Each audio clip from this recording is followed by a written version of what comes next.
The Mighty Whites podcast is recorded at the Don Bennison Recording Studio in Allerton Bywater. For more information, visit donbennison.com or email info@donbennison.com.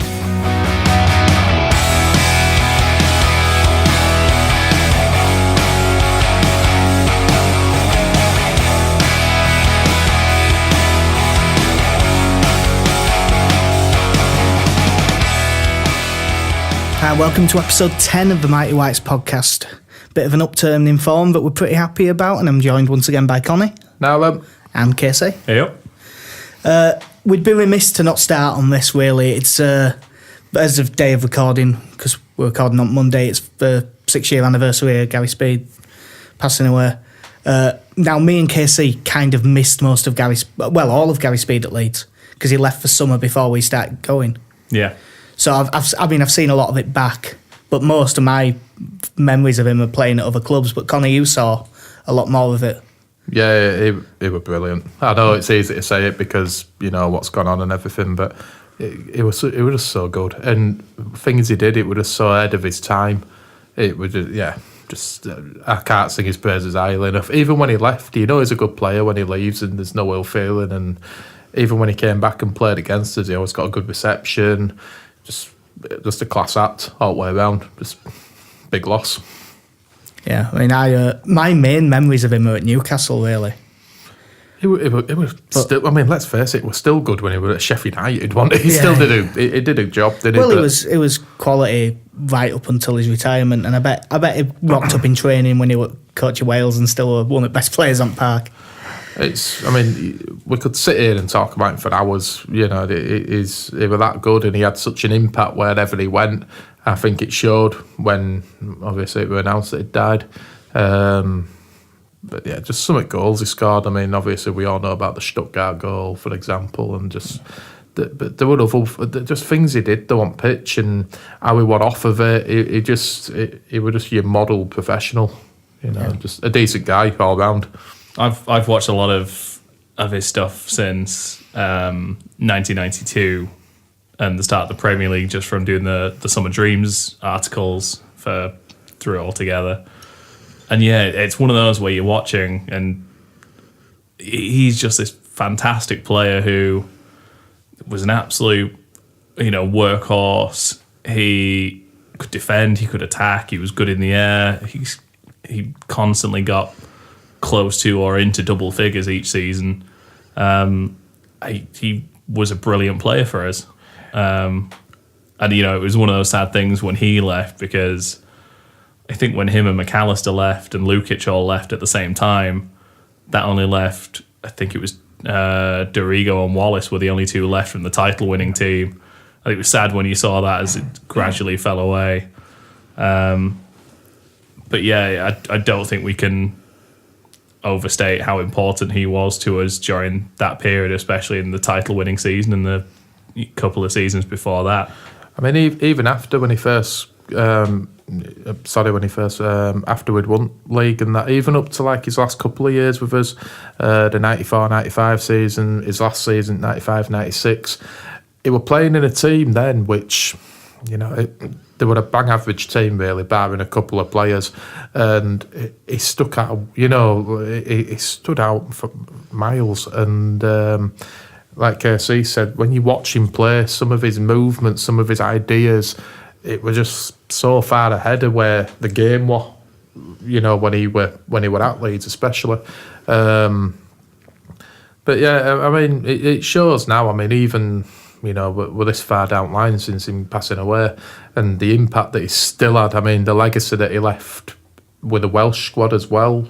We all saw, what he'd started there, and Chris Coleman inherited, and he carried it on. I think just on and off the pitch, I say it again, just a decent guy. It was just such a tragic loss.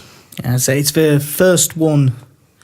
I think it's the first death of someone I didn't actually know personally that's ever really upset me. Yeah. The first one that I ever went, I had to turn the news coverage off, because I thought if I don't turn this off, I'm going to be sat in all, because I was in work as well watching Sky Sports News. Who were the presenter who were down at Elland Road that night?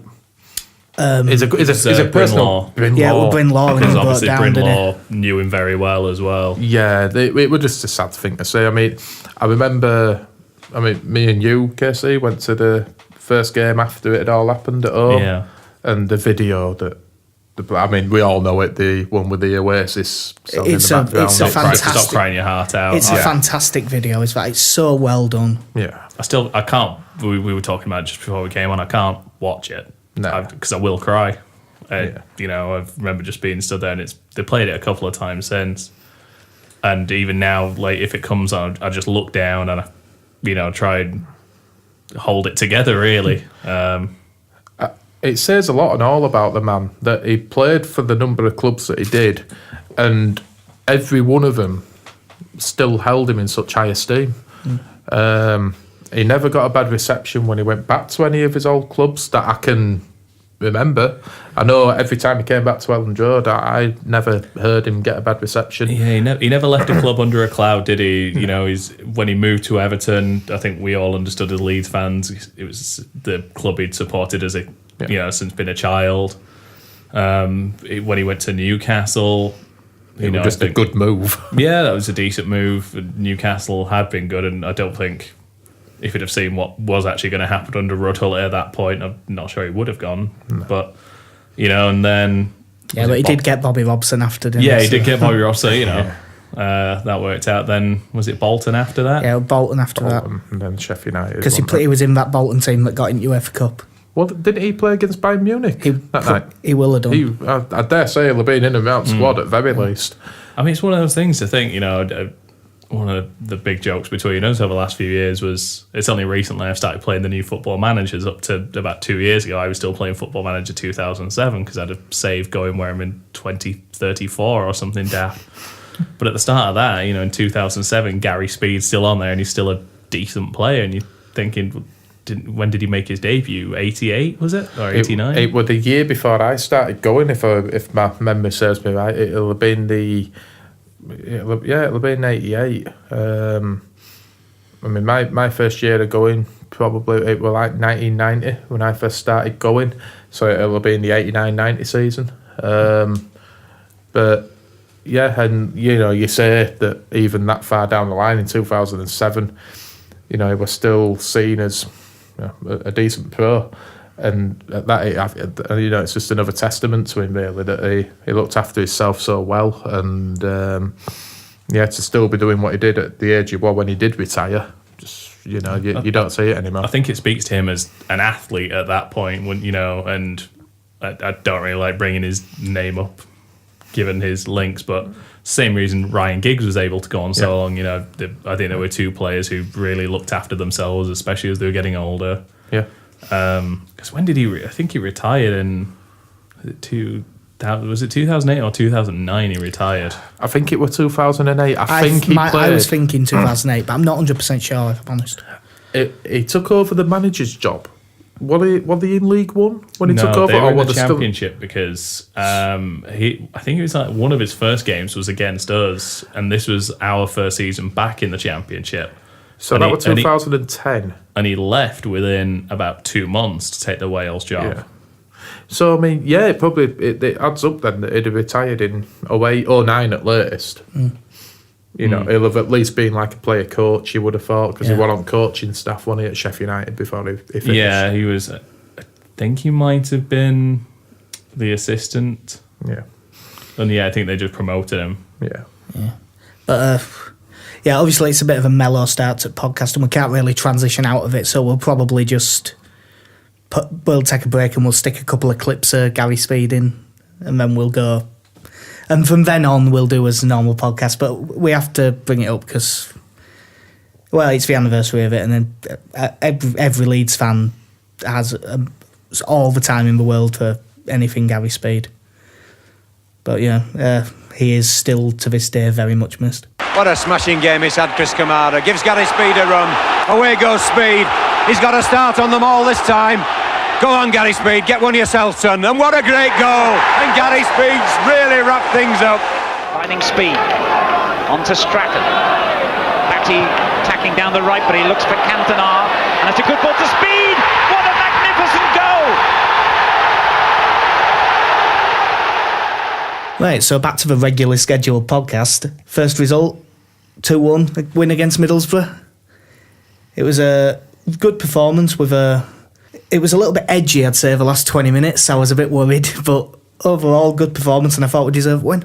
Yeah, we played some great stuff, and it's the best we've played in a long time. And again, the last game I remember watching before that was the Sheffield United game.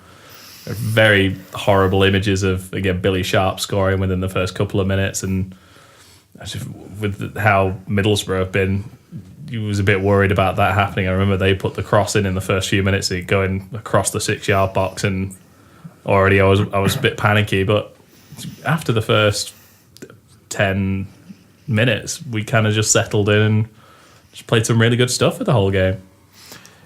It were kind of, it's the nearest that we'd seen up to this point of them getting back to how they were at the start of the season. Ride out the early storm from a team which, on paper, you'd say, better than us. It's one of the strongest squads in the league. Yeah. We rode out early storm, and as KC says, we actually got it down, though, on the floor and thought about what we were doing. It's that we'd not seen for a few weeks up there. We're just hopeful punts upfield. And do you think that was because they were intelligent enough to recognise, all right, roof's up front, we need to keep this on the floor? I'd like to hope so, but given how we'd been up to this point, it's touch and go. I mean, we've watched teams before in the past, especially I think it was under Warner, Quinn McCormack at times played as lone forward, and you just thought, stop hitting it long, he's not winning a header in a million years. The amount of times we stood there and watched McCormack, and centre-halves were barely jumping to win headers, and you just thought, what are you wanting from the man? It at times made you question the intelligence of footballers. I still blame Neil Warner. I'd rather just blame Colin if it's all right. Yeah. I hate Colin as much as the next person, and we all do. But yeah, it was nice to see we actually tried to get the ball down, played some football. And I say tried, we did. We played some nice football throughout. I think again, Hernandez proved the theory wrong. You don't play Hernandez in games where you think it's going to be a battle. He was one of his best players. Yeah, but to be honest, this game wasn't a battle.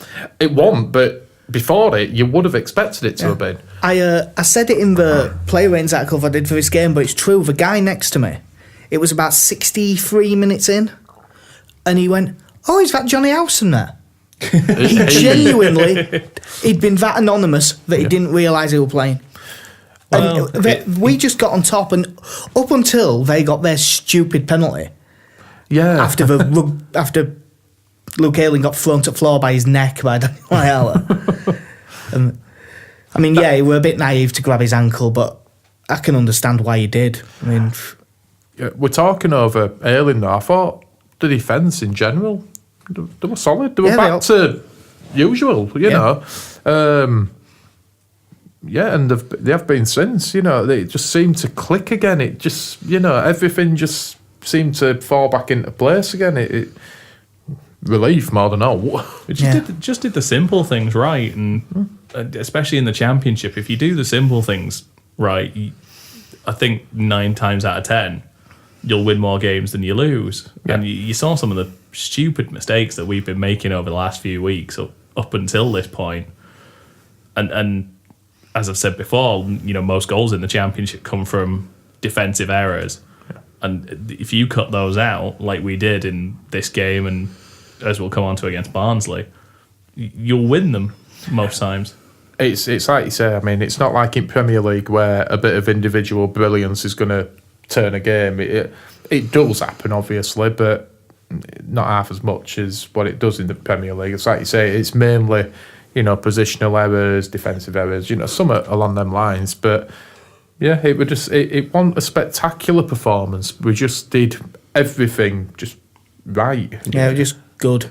I think just going back to Hernandez as well, if you looked at his heat map and the areas of the pitch he covered, he was providing some good support for Berardi down that side. I know they didn't pose too much of a threat, but when he had to, he was in there dropping back and helping cover a bit, which is something that you don't expect to see from your fancy foreign wingers. Yeah, and something that we didn't see a couple of days later. No.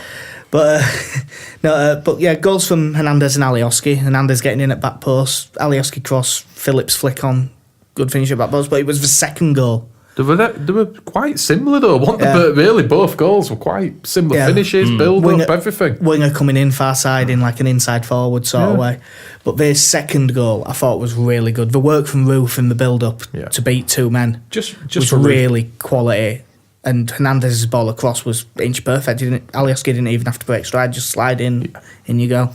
It's just little things like Roof just stretching his leg out to make that pass to Hernandez, though, that made you appreciate how hard he'd worked for that. I mean, I've been critical of Lasogga the last few weeks and about how lazy he can be. And although Roof wasn't the best outlet up front during the game, he put himself about a lot. He put their defenders under more pressure than Lasogga had been doing. You gave them a lot less time, and that's it. You know, Roof's never gonna go and knock people left, right, and centre. It is not that sort of player.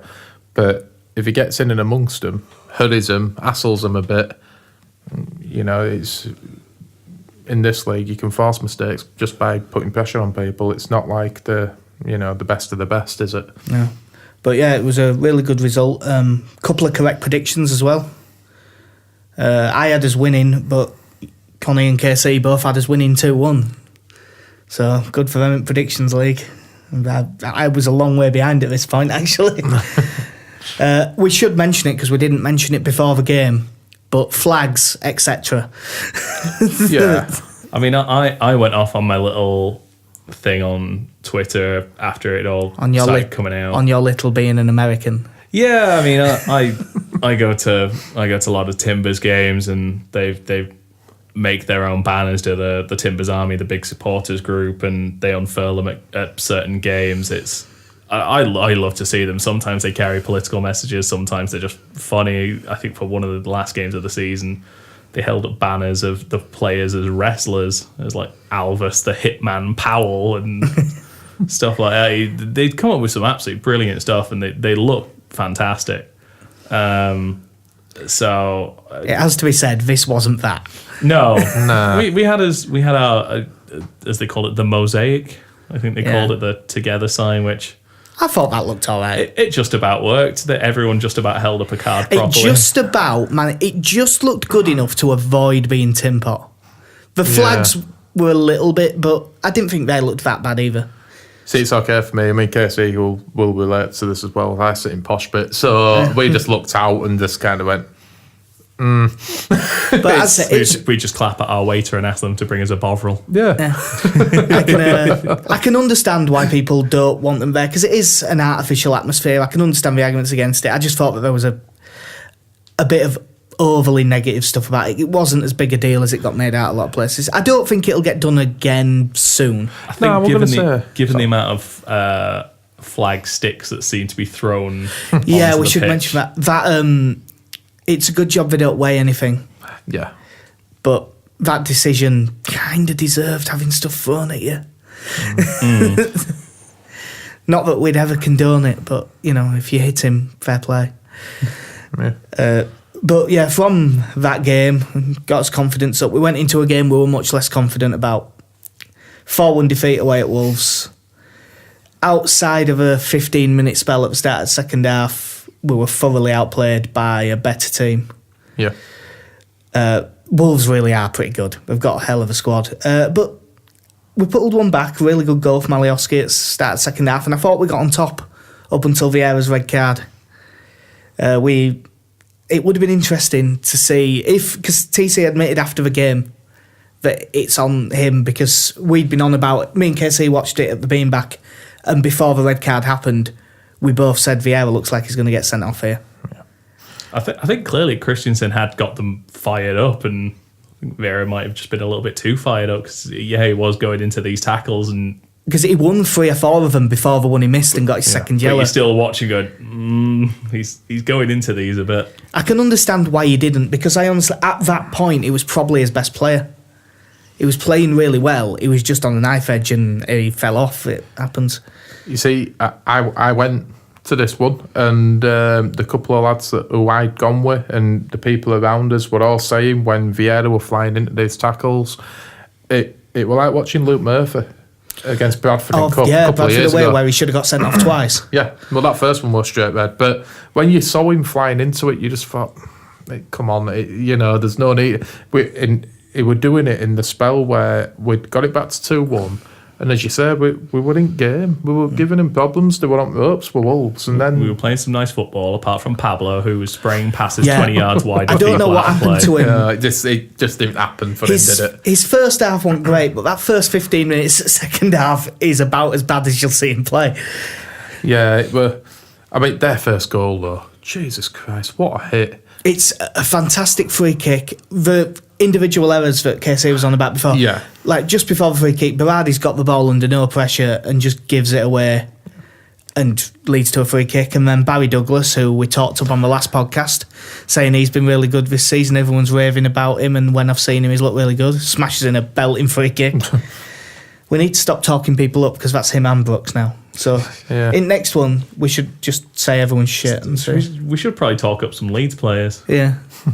Oh, well, we do. It's just mostly size. But the main takeaway from this game, I thought, was some more really quite poor goalkeeping from Andy Lonergan. Yeah, we all know what happened for the team selection at Barnsley game, which we'll come on to, but I've been saying it to Perry for a bit now. Wiedwald got dropped, arguably quite harshly, but what he did is nothing in comparison to what Andy Lonergan's done. Take away the Brentford game, even just everything. I mean, shot stopping, he's a decent keeper, but I just don't know. Some of his distribution, his handling, his decision making, it's just been poor. Well, Wolves scored 4 goals, and normally you concede 4 goals and you're a bit. But when it comes to, going into the game, we all predicted us getting beaten this game.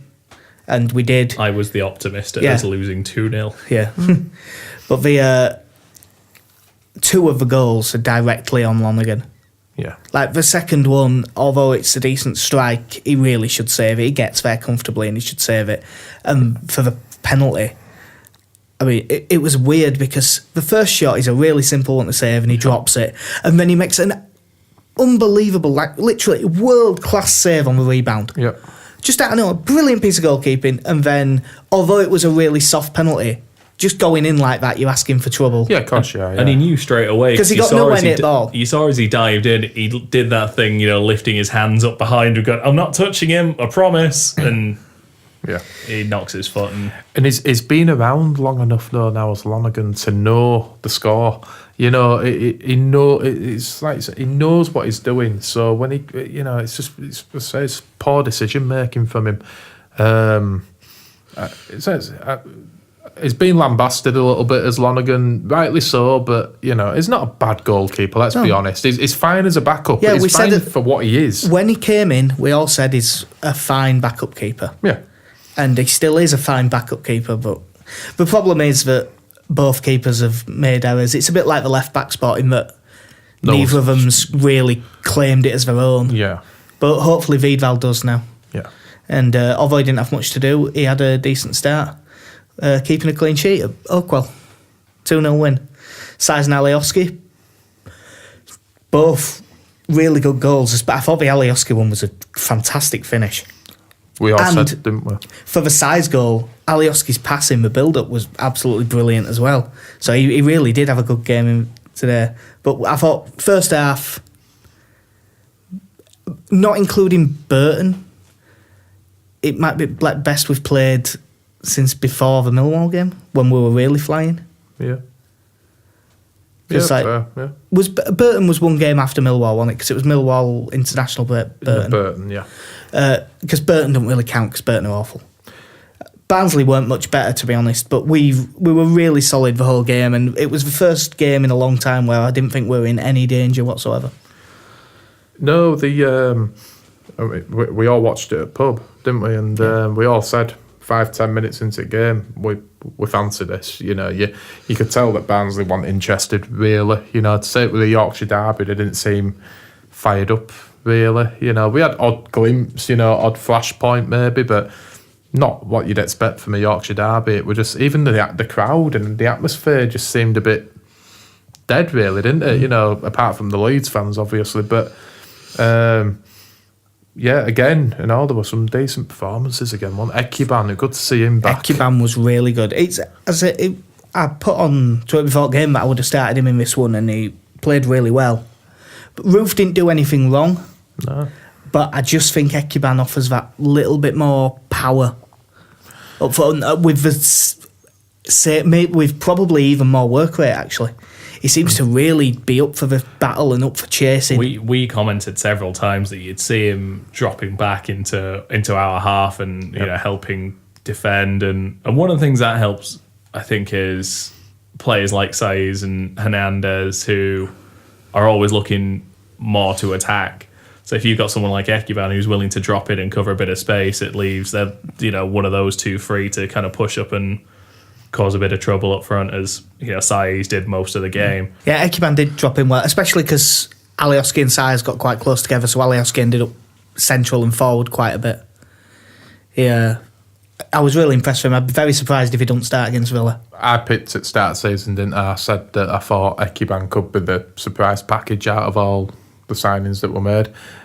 He just did what J-Boy Grotch should be doing, putting himself about, hurrying people, giving them a bit of shoulder and stuff like that. It's all stuff that J-Boy Grotch should be doing. He were unlucky not to score as well when he went through, and the keeper dropped down, didn't he? And he hit side netting it. So to say he's just come back from injury and all, and he's been out as long as he has done. Good performance, yeah. I think it was just a bit of a shame that after being so dominant for the game that we only got 2. But I don't know if I'm also being picky given the form we were in before this, and that we should be happy to come away with a clean sheet and a 2-0 win. Yeah, I think we have to be delighted with a 2-0 win at Oakwell, especially with his record there. Mm-hmm. But it wasn't just the attacking players. I mean, there was good performances all over the pitch. I thought Liam Cooper had an absolute blinder, to be honest. He was just way of everything, wasn't he? Even when he, there were no sort of logic for him to be in position that he were in, but just blocking shots and his link up with Janssen as well. It was solid. Yeah, and obviously Wiedwald back in, but he only really had one save to make. And he borrowed a cap. Yeah, punched a couple of crosses. Got given a cap by a fan. I'm not sure why he didn't have one of his own. Yeah, but shout out to that guy if he does listen to the podcast. Good work. Yeah, it's statistically unlikely that he does, but there's always a chance. So yeah, for this, Connie, you had us winning 4-0, so you were a little bit optimistic. KC had a draw. And finally, after 22 games, I finally got a score right. 2-0. So yeah, I've gone back and tallied us up so far earlier today. So after 22 matches, KC and Connie are joint top on 36 points. Both 12 correct results and 2 correct scores, which I've just realised I've written that down, and that can't be right, because 12 correct scores would be 34 and 2 correct scores would be 10. Yep. Just a little bit of kayfabe breaking here. I have been up for like 33. I've been up for 33 hours because I've been on nights all week. So I'm a bit all over the shop when I wrote these notes. You've got that excuse, don't it? Well, it's not even an excuse. It's just fact. Me and KC have been looking at them and we aren't. Yeah, you didn't notice. But yeah, so what that actually will be, because I know the way I worked it out, is that you two will both be on 34 points. Honestly, I couldn't even remember the scoring system. So yeah, you're both on 34 points and I'm on 31 with 13 correct results and 1 correct score. 26 and 5, 31. Yeah. Casey's now sat there now with us. His hands are behind his head, legs spread as if to say, "This isn't my department." No, numbers and that. So yeah, as I was after episode 4, I am still in last place. Well, the one thing to come out of them results is we said between us we worked out that we thought Christensen needed 4 points to be absolutely certain of his job. Have all the doubts gone away, at least for now? For now. There's still a bit of work to be done. But, yeah, it's like you said, Jet, the Wolves were free yet. Yeah, I wasn't worried about that game. If we get beat there, you get beat there. Yeah, we'll play worse than that and scrape a point. Along the way. 6 out of 9. It's not bad considering 2 of the teams that we played as well, and the fact that Oakwell's a bit of a bogey ground as well. Yeah, for now it's all right. I really realistically think that the least Christensen will be with us is until the end of the season, barring an even more horrendous run than one we've just been on. But I honestly think, from listening to Angus Kinnear and the way Radrizzani's treated him so far, I don't think they'll sack him in a hurry. And like we said, I think the way the Wolves game panned out actually kind of worked in his favour, in that we came out at the start of the second half, we played well, we got a goal. So it clearly showed he was able to motivate the players somewhat. And then the red card kind of helps him out in as much as, yes, he could have taken Vieira off, but I think it still takes some of the pressure off him, that result, in that, 1, Wolves are a very good team, and 2, Wolves playing against 10 men, we're always going to do well. It was a kind of similar story to Brentford in a way. He got them in at half-time, got them going, we were playing well, and then an individual mistake cost him. Yeah. But anyway, there's been a little bit of news since we last did. The first one was a bit weird. Tony Yeboah having to call into a Ghanaian radio station to say he wasn't dead. After some website in America just reported he was dead, and it went everywhere. The internet like killing people. It's been around for a few years now. Well, the Chuckle Brothers die every year, don't they? Yeah. But it seems to be a trend now, and I don't know who decides one day. You know what would be funny? Let's say Tony Yeboah died. I don't know who thinks of that, but yeah, the internet is a strange place. Yeah. Did you, speaking of Tony Yeboah, did you hear Ekiban in the press conference? Yes. When his dad was, he was talking about his dad. Now his dad was always saying, "Look at Tony Yeboah, just play like him." And Ekiban's like, "It's not that easy." Just learn to smash one in off the crossbar. All right, Dad. And a couple of days after that, we had what I would say is probably one of the most Leeds United things in the world. As our under-23s played a friendly against Rill, and it got abandoned after a mass brawl.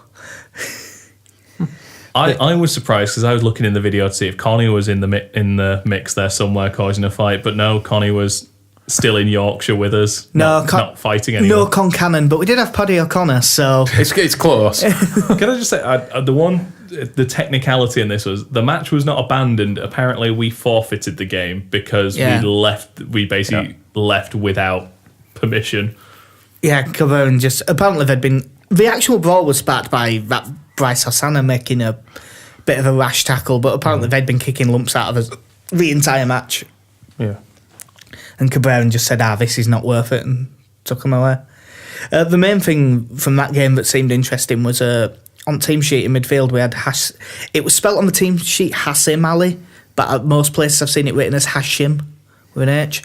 But apparently he's a 17-year-old kid from Qatar. I believe it's at Dean Core on Twitter. It's quite a good follow for Leeds stuff. He does quite a lot of research into some young players and stuff.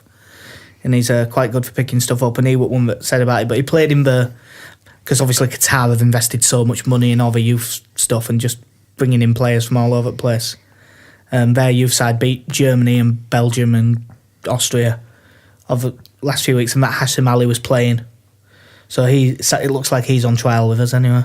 Which that is about the most we can probably add to that story. Yeah, I mean, none of us have ever seen him, so... Nope. Good, let's hope he does well and we sign him. Speaking of people I've never seen, we've apparently sent scouts to watch Marvin Duksch playing for Holstein Kiel in Bundesliga 2, his top scorer. Go Ducks! Sorry, that's an Oregon reference, but continue. Yeah. I think you'll find that for most people that's an Anaheim reference. Yeah. Well, I'm a big fan of the Mighty Ducks franchise. But no, him and apparently Moanas de Boer from Red Bull Salzburg. So it looks as if we are... Because there's a few different names floating about, all of them strikers, I'm guessing that there is some truth into we're looking for a striker. But the names... there has been stuff in... I think it was like Liga2.net, which is properly a Bundesliga 2 website, saying that the Dutch one probably isn't happening. I was just going to say, I mean, we can't really add much to these young'uns that we're bringing in, but the one who's at Red Bull Salzburg, I'd be more inclined to not believe that one, because if they look anything like, they end up at Red Bull Leipzig. Yeah, that's true. It seems to be the general path for them, doesn't it? So, and if he's their top goal scorer, you'd fancy that RB Leipzig are going to be kind of sniffing around. And try and bring him in when someone pays 60 million for Timo Werner. Yeah. Back to people that not that I've seen him much, but that we have slightly more of an idea about. On his 17th birthday, Jack Clark signed a 4-year deal. He's very highly rated by everyone who's seen him, and obviously the club thinks so too. It was interesting to hear Christensen talk about him in his press conference that followed it, because he was saying that he wanted to use him against Leicester in the League Cup, but he didn't want to play him because he was still 16 and he didn't have a professional contract or a pre-contract agreement signed or anything. So if he played him and he did well, someone might have come in and nicked him. But if he was thinking about throwing him into first team when he was still 16, that probably bodes well for him, at least having a bit of talent. That, and it also bodes well that he showed a bit of nous for once. Yeah. Yeah, and to be fair with Christiansen, it does look like if he's going to use youngsters that are going to bring something to the team, whereas I know in previous years you just kind of saw Simon Madden coming in, playing in the Johnson's Paint Trophy, and Tom Elliott, who is actually now making a half-decent career of it after 7 years of doing naff all. I will hear nothing wrong said of Tom Elliott. He has forged out a solid third division career for himself. He has now. It just took him a while to get there. He is in the second tier now, but them. Fucking Millwall. But yeah, I think Christensen will play younger players that he at least wants to see, and yeah, if he's worth giving a 4-year contract to, then good. He's playing. Yeah. I just checked the team now. He's playing tonight as we speak in the in the Youth Cup. Yeah. Him and Temenuzhkov. Yeah. Incidentally, the last I checked, they were a bit into second half, still 0-0. But and earlier today we got beat. As under 23s got beat 2-1 by Sheffield Wednesday to a late penalty. Felix Wiedwald became the second German to ignore the birth of his child. So many things we could insert after that comment, but we won't. Yeah, apparently his missus gave birth on Saturday morning, so he'll have been at Oakwell.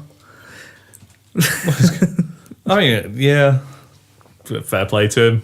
I just imagine now that he'll get the baby in his hands, charge to the edge of his box and look to get it to Luke Ayling as quickly as he can. Just don't give it to Lonergan.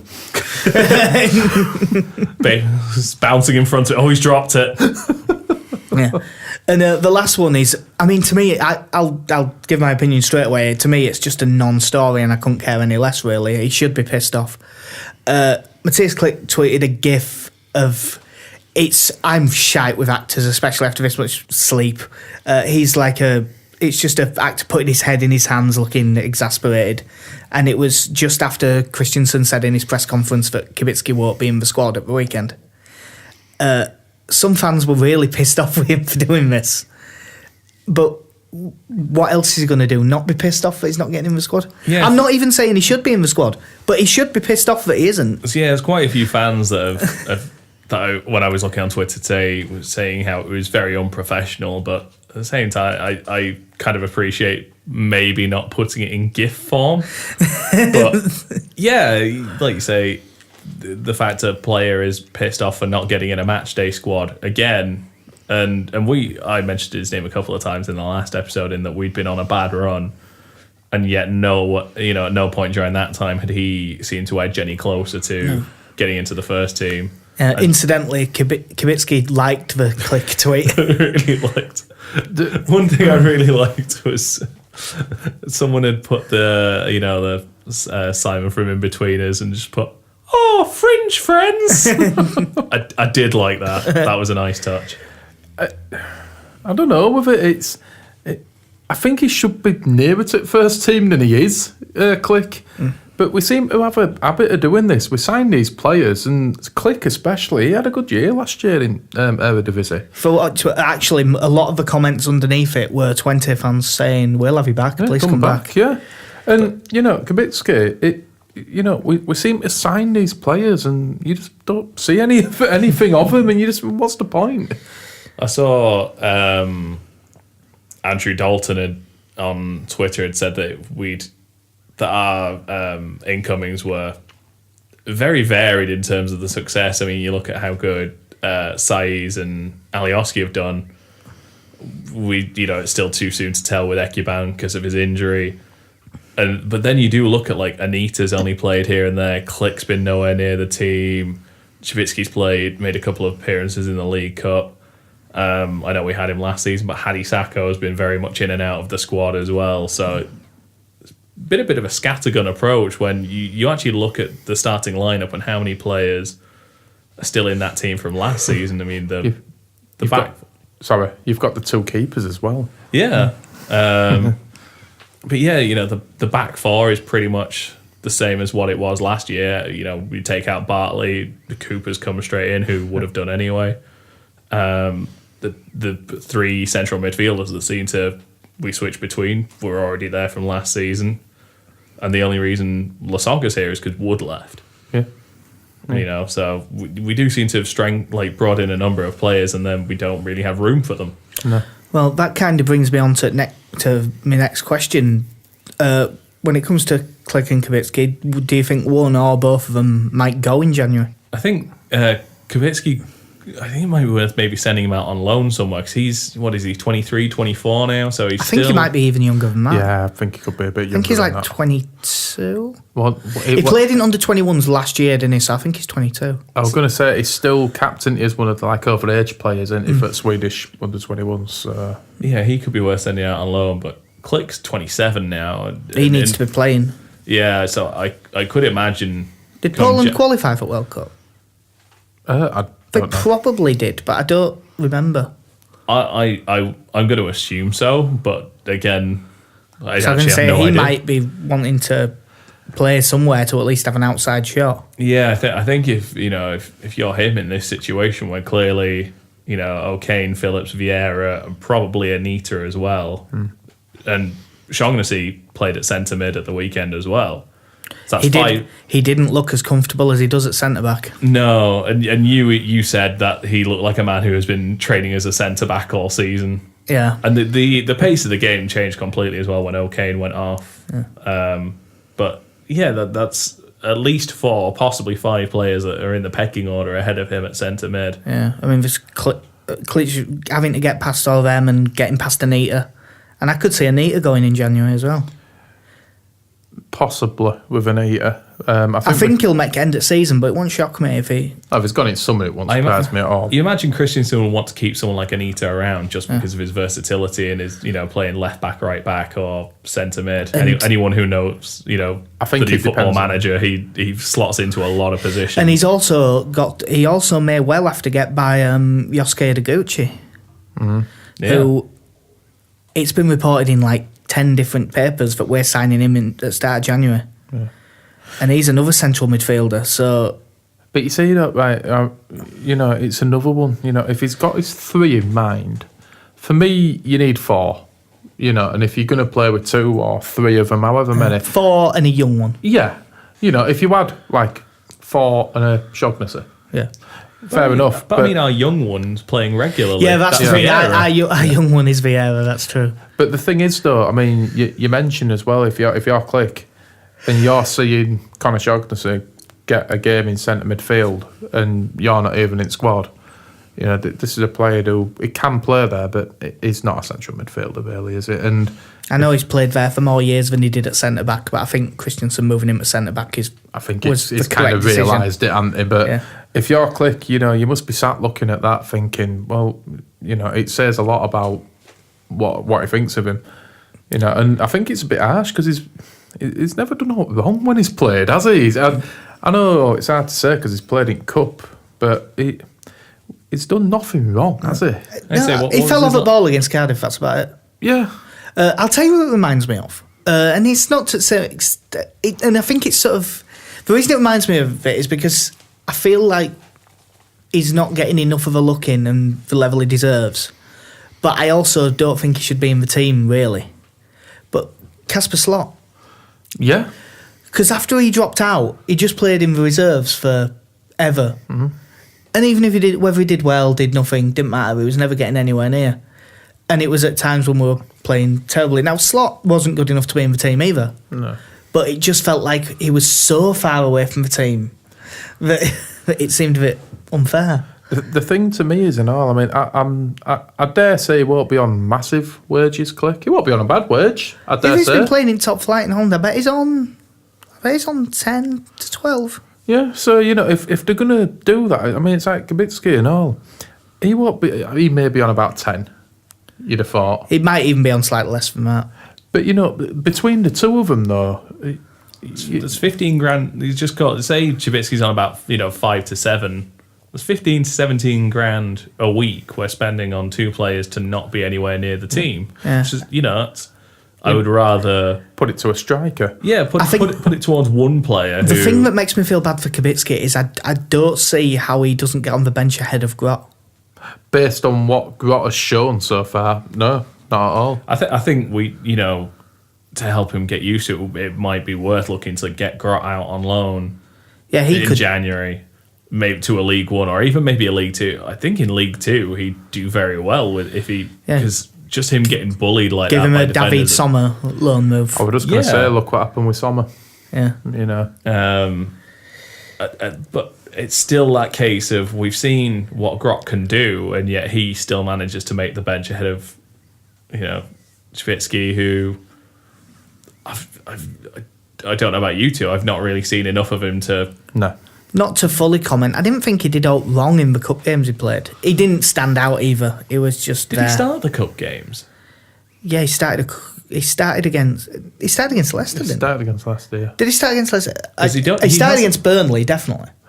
I might be mixing up the Burnley and Leicester games because of. He didn't start at Elland Road in the early rounds. I was going to say I can't remember him playing in those ones. No, he didn't. I'm like 95% sure he started against Burnley because I think he started at number 10. You could be right on that one, but he definitely started against Leicester. Yeah, I'll be honest. The tiredness is kicking in. I'm really struggling to remember stuff like that. But I think there's a few players though, that they've got to look at and ask questions about in January, whether be it a permanent move, a loan move, But we just need to. We seem to have got into this habit over the last 10 years of signing these players and not using them. If you're not going to use them, don't have them. But it's interesting because I know someone said on Twitter that we should, when we get to January, we need to probably be looking at a left back and a centre back. And I said I agree in terms of quality, but at the same time we have 4 centre backs and we have 2 left backs. So for that, we've got 1 left back. Well, but we have 2 people who are seen as our left backs, and so either we are either going to leave it as it is, you imagine, or we would have to let Cameron Borthwick-Jackson go back to the scum and bring someone else in who would overtake Berardi. And same with Pennington. You imagine if we were going to bring a centre back in, then we would probably have to let Pennington go because again, he's someone who now, if Cooper can keep up the way he's played the last few games, then again Pennington's not going to play. And you imagine Everton are probably going to want him to get some football in. I was just going to ask you both about Pennington. What you reckon to him in January? Because I personally, I don't think he's a bad player, but I don't think he's come in and provided the solid centre-back presence that we would have to. I know he's had his injuries, but... I thought he was going to be a lot better than he has been, to be honest. Again, the Sheffield United performance left a lot to be desired from him, and I think he played the game after as well, then he's dropped out. Sorry, I'm getting distracted. You can see Jack is falling asleep here. This is shift. I think we can both vouch for him. He's starting work at midnight. Yeah, the sleep deprivation has really kicked in. It has been a howler for you this week. So if you hear any snoring, me and Connie will have to somehow steer this one home. I've got a can off though. It's fine. We'll wake him up. But yeah, Pennington's on the fringes of the squad, and Christensen's shown he's not afraid to play Shaughnessy. So, do we? Again, you got to imagine we're paying at least half of Pennington's wages, which again, for someone to not play, will be I mean, even Pennington at Everton, 25 grand a week. It wouldn't. He's probably on 20 because he did sign another contract when he played them few first team games. Yep. So that'll have taken him up to a decent wage. So let's say we're paying him, like Casey says, 10 grand a week. You know, that added on to the other two that we've spoke about in Click and Kabitsky, you're talking £30,000 a week there in wages that we're not using. Yeah, but we'll see. I really do think that at least that one of Click or Kabitsky will go out in January as a minimum, and I think they probably both will. I wouldn't be surprised if Click handed in a transfer request. No, and to be honest, provided he don't beat a dick about it in down tools. I don't know how much more he can down No, you know. tools. No, so long as he's putting in the effort, if he's pissed off that he's not getting a look in, I think that's perfectly reasonable. You can be pissed off. Sod off, Christiansen. I'm not picking up your cones. Do you like my cones? Right, but anyway, only 2 games to preview this time because there's no midweek fixtures for once. If you don't count a Friday as a midweek. But it's not. Which is not. It's Friday night. There's midweek, which is most of the week, and then there's the weekend games. So are you saying midweek is Monday morning to Friday night? Yes. Wow. You've been exposed to too much of the American education system, and you weren't even in it. You were just somewhere near it. I was just around it. But yeah, Aston Villa at home, another Sky game. They're 4th in league, 35 points from 19. They're in pretty decent nick. Won 4 at last 5. 2-0 win over Preston. They like games with 2 in the score. Yeah, 2-0 win at Preston. Lost 2-1 at home to Sheffield Wednesday. 2-1 win at QPR. 2-1 win at home to Sunderland. 2-1 win at home to Ipswich. So they're in pretty decent nick. I was very surprised they've got 3 pretty decent keepers for this level. And Sam Johnston's first choice, but Mark Bunner's a backup's not bad, and Jed Steer's not bad either. Isn't Sam Johnston the one from Scum who they had on loan? Yeah, they were there last season. Yeah, they had him on loan. I never actually saw for certain, but I assume it's just permanent now. Weren't we linked with him briefly in the summer? Very briefly. There was probably something, because I think he was linked to him all at Championship at one piece. I was going to say, because we have just made an Alan Partridge reference, wasn't Jed the name of the guy who had Alan Partridge's face tattooed on his body? Yep. That's all I'm going to picture now. He's coming out and there's Leeds players looking at him, get away from me, you're a mentalist. Yeah. They'll also, they've sent him... I love you, Thomas. Oh dear. They'll have sent him out on loan, but that's Sarkic's twin brother plays for Villa as well, doesn't he, that keeper? I think he's gone to Wigan, on loan. Yeah. I'm sure I'd seen somewhere gone to Wigan. But Yeah, I think we mentioned that when we got Sarkic in first place. But I've been looking through Villa's squad earlier on, and it's a good squad for Championship. Not bad. Like, just right backs. They've got Alan Hutton, who, he becomes a running joke, but he's not that bad. James Brea was quality at Barnsley. He was one of them when they had him and Mawson and Stones and all that coming through. And Richard Olat, who it's only 2 years ago that he won the promotion medal and the Premier League in the same season. Oh, yeah. Because he played nearly every week, first half of the season for Leicester. Then Danny Simpson got back from injury, so they shipped him out on loan to Borough, and they got promoted. And he got his medals on the same day as well, I think. A long while ago, we were linked with him. I think it was probably our second season back in the Championship. Yeah, I think that was back when he was still a Man United player. Yeah. But yeah, so I've got all of them for centre-backs. It'll be probably Chris Samba and James Chester, but they might play Chester and Jedinak if they drop him into centre-back. Because they've got lots of defenders, but Tommy Elphick, who I still think is decent, and who I actually said in one of the early podcasts I thought we should sign, has been completely frozen out, and I don't think he's even been in matchday squad yet this season. John Terry broke his foot a few weeks ago, and Micah Richards is out till next year. John Terry is definitely going to be on the bench in his tracksuit, though. But I don't mean an Aston Villa tracksuit, I mean a Chelsea tracksuit with his shin pads on and everything. They're here to support, don't worry. What a prick he is. Yeah, that's good. And they've got I hate John Terry. I'm sorry. Like, I could almost, when he did it in the Champions League final, I thought it was bad. And then he did it for a fucking UEFA Cup final, and you went, you're an absolute tosspot, aren't you? I more hate him because he's a racist. That as well, but I just... Not allegedly. He No, said it. proven. It was on film. His whole family are arseholes. So his dad had fucking drug dealer. Yeah, or his dad got done for dealing coke, and it's not as bad, but his mum got done for shoplifting, I think. Your son's captain of Chelsea. I think he might have been England. I think he was England captain at that She point. just did it for the thrill. All right, LaRue. Do you reckon it were a relative of Wayne Bridge? Whose shop it was that she robbed? Fucking over the Bridge family. Yeah, she was actually nicking a Saturday's CD.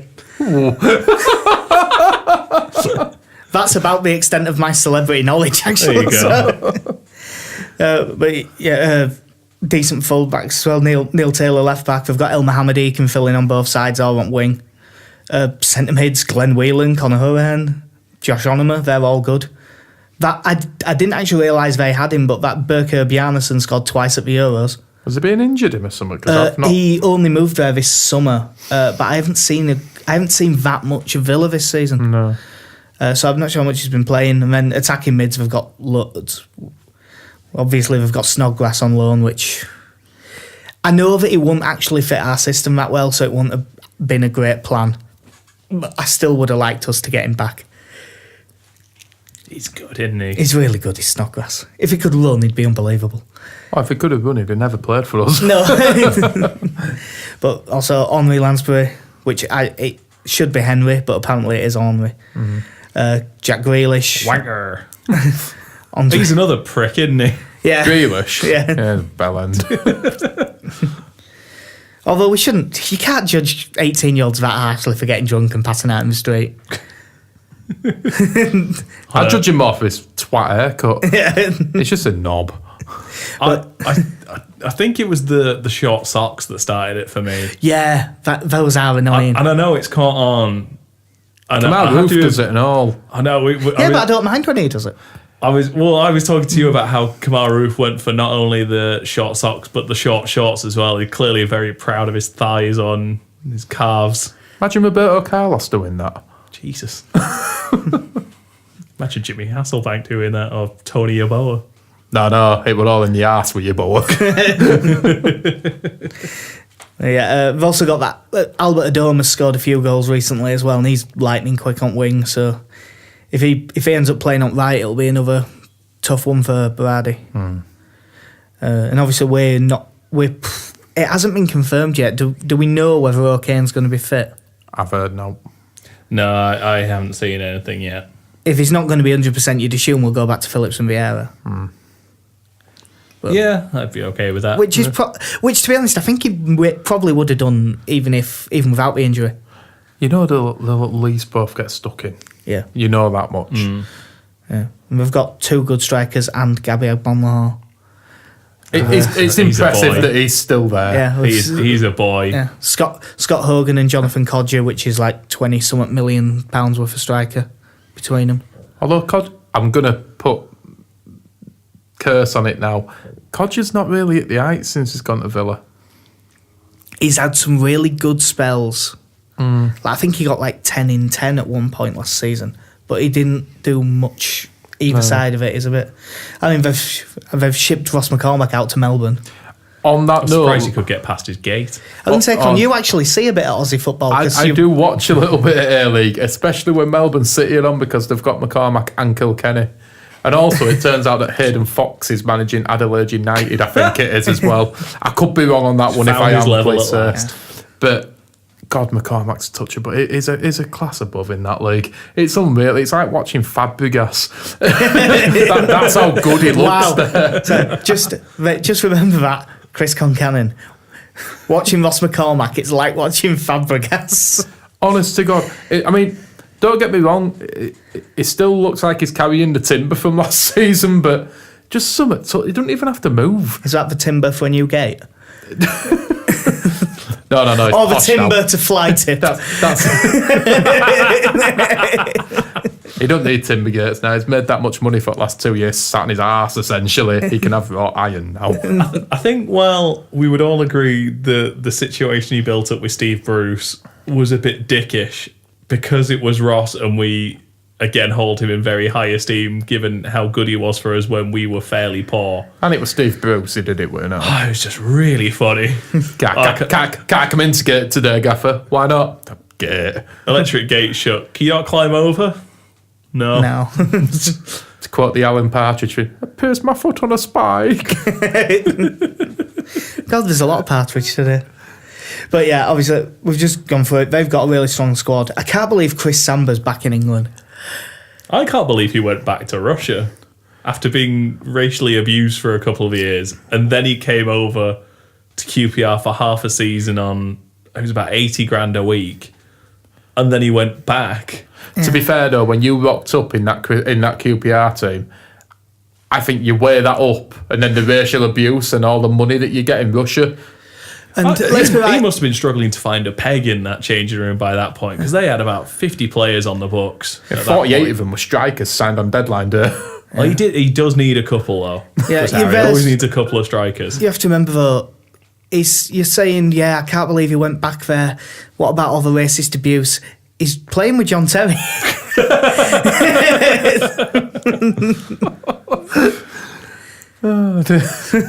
Russia, Birmingham.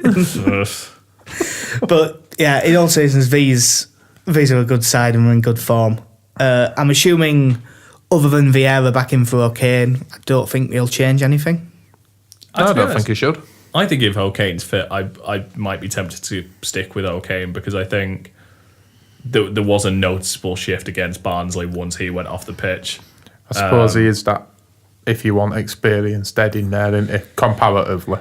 Yeah. He is, and I'm a huge fan of O'Kane, but I really do. For this one, I think we'll need the energy in midfield, so I'd have Phillips and Vieira. But I'd be fine with any two of the three, I'm to be going to honest. say any combination of them, you're not going to be far off, are you? No. Click? No? No. This is Christensen's pre-match meeting. Should give Click a go. No, shut up. Go stand outside. Think about what you've said. Your voice wasn't nearly high-pitched enough to be Thomas Christensen. I'm not even going to try and do an impression of Christensen. It's like an inverse Sean Dyche. God.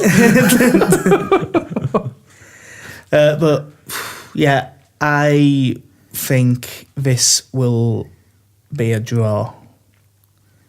I'm going to take 1-1. I'm going to say we win, and I'm going to go for 2-1 Leeds. I'm going to go for a win as well. It says a lot. We beat Barnsley and Middlesbrough. All of a sudden, we're back to yes, we're going to do it. In fairness, we lost. What did we end up losing? 10 out of 12. we all And I predicted us to think beat that we Middlesbrough. predicted about 3 losses, and one of them were Wolves. Yeah. On the back of that bad run, we still went, yeah, we'll beat Middlesbrough. Yeah, we all just we said were blind right. optimism. Yeah, look what happened. 2 of us even got right score. I'm gonna go 1-0. Yeah, I think we can do it. I think if we play like we did against Barnsley, that spell we had against Wolves, put a shift like we did against Middlesbrough, there's no reason we can't get something from that game. No, hopefully it's as good a result as it was last season, because I really enjoyed that. The 2-0. That was Roof's. Brilliant, That was wasn't Roof's it? first goal, wasn't Yeah, it? Roof's header from that. Another one of them weird moments where Suleiman Dakara suddenly did something really Cut good. back inside and played a Perfect perfect cross. ball. For Roof to score a header. The one at Villa Park when Janssen hit bar over Christmas. Yeah, Janssen scored to put us 1-0 up. Yeah. And Janssen hit bar. And they equalised from a penalty where I think it was Cooper he did a Shaughnessy on opening day, he just took his shirt off. Both and then good games, Sacco though. hit bar again at the end. Yeah, he did. If I remember rightly, the game at Villa Park, I think we all left going a draw was a fair result as well, Yeah. because I think we'd had a couple of chances, but So did that. Yeah, Yeah. Villa played well. Both good games though. Well, we beat them last season. A game that we did absolutely horrendous in last season was QPR away. Catch it, Rob. Oh, for fuck's sake. Which we did on the opening day of last season, didn't we? And got beat 3-0. Yep. Matt Grimes, central midfielder. Hadi Sacco, best player on pitch. Diagoraga played, didn't he? Yep. Wow. The more things It was change, the the more last- things stay the same. Yeah, it wasn't. Matt It wasn't Grimes, great. Matthias Klick. Frank I think Grimes. Sorry, that's harsh. Is that you can't compare Click to Grimes. Jesus, That is wept. unfair. I've never seen Klick play. I had the misfortune And I of wish- seeing Grimes Yeah, play. and I wish I'd never seen Grimes play. But yeah, there's for the first time in about 2 months, we're playing a team and we've lost the last 3. They're not in good nick. That is, yeah, Because they've all kept being like, 1-4 at last 5 or 1-3 at last 4. But they won. Although before that they did beat Wolves and Sheffield United. So. Yeah. But yeah, they lost 4-0 away at Forest, lost 2-1 at home to Villa, lost 2-0 at Derby. They've got Ian Holloway as manager still, haven't they? I like Ollie. him. I like Ollie. I like it. The game needs more people like Ian Holloway. This is a character, isn't he? Don't give it. His autobiography is definitely worth a read as well. I think we'd all seen his press conferences, and he was always entertaining his talk about describing a win, a game about getting a girl home, and all right, let's have a coffee and see how this goes. Yeah. But sometimes you come home with the best looking girl in the club. Today, this one isn't the best looking, but at least we've got her home. Talking about taking the shirts off, the yellow card for taking the shirts off. I go, I think they're pretty, aren't they? These footballers, they're fucking pretty, aren't they? Look at them. I've always said that I like Ian Holloway, but I'd never want him anywhere near the Leeds job. No. And he always seemed to be angling for it in the in the way that Steve Evans did when he was at Rotherham. He'd just always kind of talk up the Leeds job, and Holloway did the same for a lot of years. Because he was the one that came out and said Leeds' best signing was getting rid of Belushi, didn't he? On Sky. We all hooray!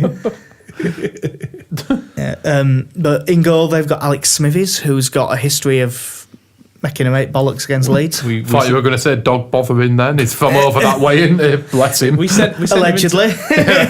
we sent him into therapy on his day because his debut was the first time we played them in League One. Yep. I believe, and we stuck 4 past him. Yep. Yeah. Johnny Douglas scored that day. I think Johnny Douglas did score that. Yeah, one, he was the one that ran out to get chipped by him.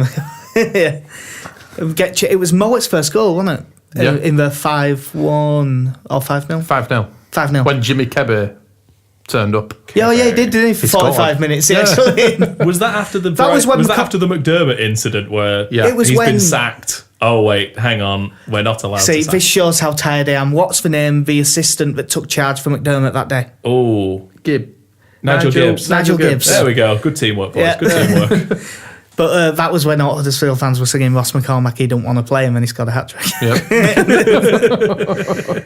But yeah, their squad, it's a bit like Barnsley's when you look at it, in that not many really jump out, but just everyone's a bit better than Barnsley's. That Daniel Furlong in defence, he's decent and young. They've got, weirdly, their 2 best defenders are both left-backs, Jack Robinson and Jake Bidwell. Mm-hmm.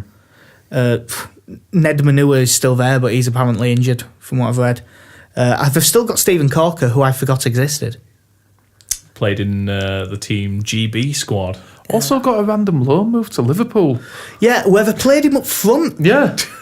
Like, his first 3 appearances were off the bench. They needed a goal, and he came on with like 5 minutes left, and they just stuck him up front. He is to them what Simon Walton was to me on Football Manager 2006. Or what Chris Samba was at Blackburn. Yeah.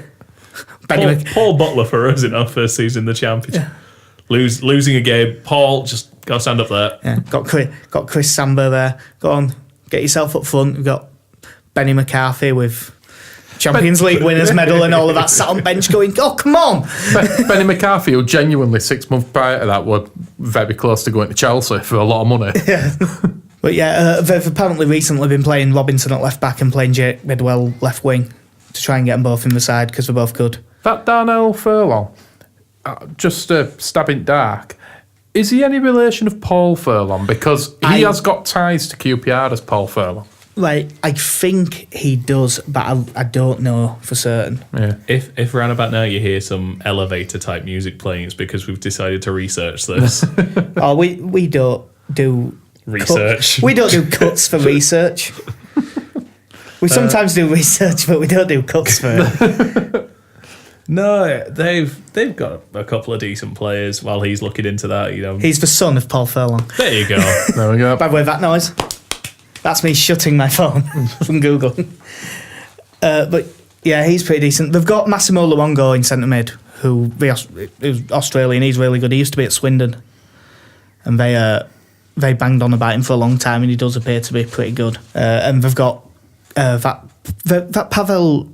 It'll be Zwolek, won't it? Probably. Yeah, looking at that. Yeah. He looks all right, and Kazengulu Alua, who's dropped off from what he was a couple of years ago, but he's still pretty good. He had a really good spell at Brighton, didn't he, for a couple of years? Yeah, he was really good. Big Matt Smith. Yeah, up Yes. front they do have Mathieu. Now we're talking. Mathieu Smith.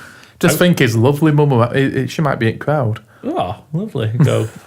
I was about to say renew I was gonna say relations it's- with, but that insinuates something that didn't happen. And she would not lower herself to you. My name is not French enough. No, I was always a big fan of Matt Smith. When we signed Murphy, Matt Smith, and Noel Hunt around the same time, and God, no Hunt. What a cracking signings! what a threesome! We really thought they were. Noel Hunt, I had really high hopes, but to be fair, I had high hopes for Bando Billy. Ignore me. I remember I went to the signing they did together at Ellen Road, got the shirt, and I opted for Matt Smith. And of the three, probably chose the best one. Yep. In terms of performances, outside of that brief stint that Luke Murphy had when he decided he could play. Yeah, that one. It was like a winter, wasn't it? And he scored like 3 winners in 4 games. He scored that left foot screamer when they were top at league as well when we beat them. I think it was Derby at the time, wasn't it? Was it Derby? I remember it's around that time when Derby kept ballsing Yeah, up. and we beat Bournemouth 1-0 at home as well, and it was for Did he score against Reading around that time as well? He had a really good like 3 months, and I thought finally he's kicked in. This is going to be it, and then no. I didn't. I just hated him. Yeah, you hated him even along. Even when he was like objectively the best player on the pitch for like 2 months, you were like, nah, shit. Yeah. God awful. Fucking hate Luke Murphy. But they have got back to QPR because we do need to get through this because I need to go to bed. As in addition to Matt Smith, we've got Connor Washington. He's pretty good. Jamie Mackey, who just works his ass off and runs after everything. That Idrissa Silla's half decent as well. They for the last game played a guy called Yeni Ngbakoto. Now it says we're not really sure about him. He always scores against me on FM. Oh, he's good then. He's a really good player because that's where most of our research comes from. He could be the one. As everyone is well aware, Football Manager. Just ruining it. It's not a secret because we've mentioned it every. Oh no. Yeah, I don't think we've hidden our secret that we play a lot of Football Manager between the three of us. Hey, Football Managers admit to using it. Sorry, I didn't mean to use the word play. Studying on Football Manager. Studying, it's research. Work. But yeah, for me, I just consider it a further extension of my coaching. But the one thing that I would really hope is that it's a damn sight better than it was last season when we played them away. I don't remember that game. And I don't know if this is, again, the benefit to me being away for long periods of time, that when bad things happen and I don't get to watch them, I don't remember them. Was it the early kickoff? Or was it a late kickoff? No, early kickoff. Yeah. If it was early kickoff, if he was in America, he might not have watched it because it'll have been on at 4 No, o'clock. because if it's an early kickoff, it's like 4 in the morning or something daft. Basically, you missed Diagaraga running around, ambling around Middlesbrough Park, slower than Kisnorbo when he came back from his snapped Achilles. Poor Paddy. But still, it wasn't great. And also, for what it's worth, they are playing right now, QPR. They are 1-0 down. They're 1-0 down at home to Brentford after an hour. I back us to beat them. You know, the bits I've seen of QPR have not been anything special, which kind of explains it when they're 16th in the table.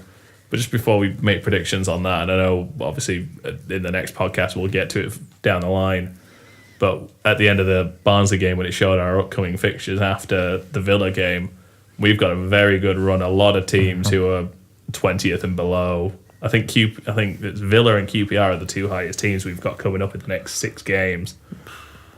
And in those 6 games, we've got to be looking at picking up a lot of points there. I mean, this is the thing. I work with a Bristol City fan, and they are 4th or 5th in league as it stands at the moment. But again, I said to him, I says, yeah, you've played like Cardiff and you've played us. But other than that, they've not really had any teams. I know they beat Hull at weekend, but Hull aren't really... They've kind of... you know, they've got the ability to, but, you know, there's teams that are above us that haven't really had the running that we've had recently. And they've got it to come, you know. Well, although everyone's nearly played everyone now. I mean, we've played 19 games, 23 years. Yeah. Like our next 2 games are not after the Villa game and Norwich and Hull, which aren't easy. They're not, but you'd look at them and if you know, I think Norwich is away, so that's tough. I think Hull's at home, so that's one we should win. But you'd obviously, be looking for 4 points out of it. Yeah, I would. We'll talk more about them on the next podcast because obviously that'll be done just after the QPR game. Jumping ahead now, I'm excited. We've won 2 games. So, Connie, what do you reckon? I'm going to say 2-0 to Leeds. I think they've got some half-decent players in, but I don't think anywhere near enough if we turn up and play out light to cause us any major problems. 2-0 Leeds. I'm going to go 2-1 win. I'm also going 2-1 win. I think that we'll have enough to do them. I think it'll be... Again, it's another 2 games where I think pretty much any time you've got a home game and away, it's kind of weird because normally a home game and away game, you'd think, well, if you win the home one, draw the away one, that's not bad. And this one, I think it's the other way around because Villa are substantially better. If we got a draw with Villa and beat QPR, I'd be pretty pleased with that. Yeah. They're both winnable, but if you don't lose either... I mean, to be honest, if you got 3 points, it's not the end of the world, but... I mean... You just don't want to be coming in with 2 defeats going into this Christmas run. Yeah, no. I think as